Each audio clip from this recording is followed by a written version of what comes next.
Հավատքի բանկի գրքույկը Չարլզ Սպերջեն, օր օգոստոսի 27։ Ես քեզ փորձեցի նեղության հալոցում, Եսայի 48-րդ գլուխ 10-րդ խոսք։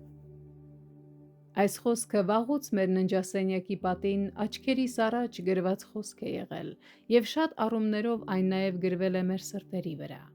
Աստծո կողմից ընտրված լինելը փոքր բան չէ։ Աստծո ընտրությունը ընտրյալ մարդկանց դարձնում է իսկապես արժեքավոր ու առանձնահատուկ մարդիկ։ Ավելի լավ է Աստծո ընտրյալը լինել, քան մի ամբողջ ազգի կողմից ընտրված լինել։ Այդ արտոնությունն այնքան մեծ է, որ ինչպիսի դժվարություն էլ կապված լինի դրա հետ, մենք մեծ ուրախությամբ ենք ընդունում այն, ինչպես որ հրեան է զատիկի գառան համար դառը խոտաբույսերը ընդունում։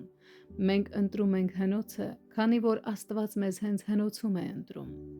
Մենք ընտրվել ենք որպես նեղության մեջ գտնվող ժողովուրդ, այլ ոչ թե որպես բարեկեցիկ ժողովուրդ։ Մենք ընտրվել ենք ոչ թե պալատում, այլ հնոցի մեջ։ Հնոցի մեջ գեղեցկությունը խամրում է, արտաքին փայլը կործանվում է,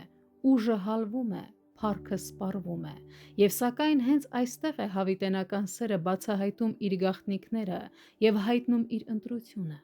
Այդպես էլ եղել է մեր դեպքում։ Ամենածանր փորձությունների ժամանակ Աստված մեզ համար պարզ է դարձրել մեր կոչումն ու ընտրված լինելը, և մենք հաստատել ենք այն։ Այդ ժամանակ մենք ընտրել ենք Տիրոջը որպես մեր Աստված, և Նա ցույց է տվել, որ մենք իսկապես իր ընտրյալներն ենք։ Ուստի, եթե այսօր հնոցը 7 անգամ ավելի տաքացվի, մենք չենք վախենա դրանից, որովհետև Աստծո փառավոր Որդին մեզ հետ կքայլի շիկացած ածուխների միջով։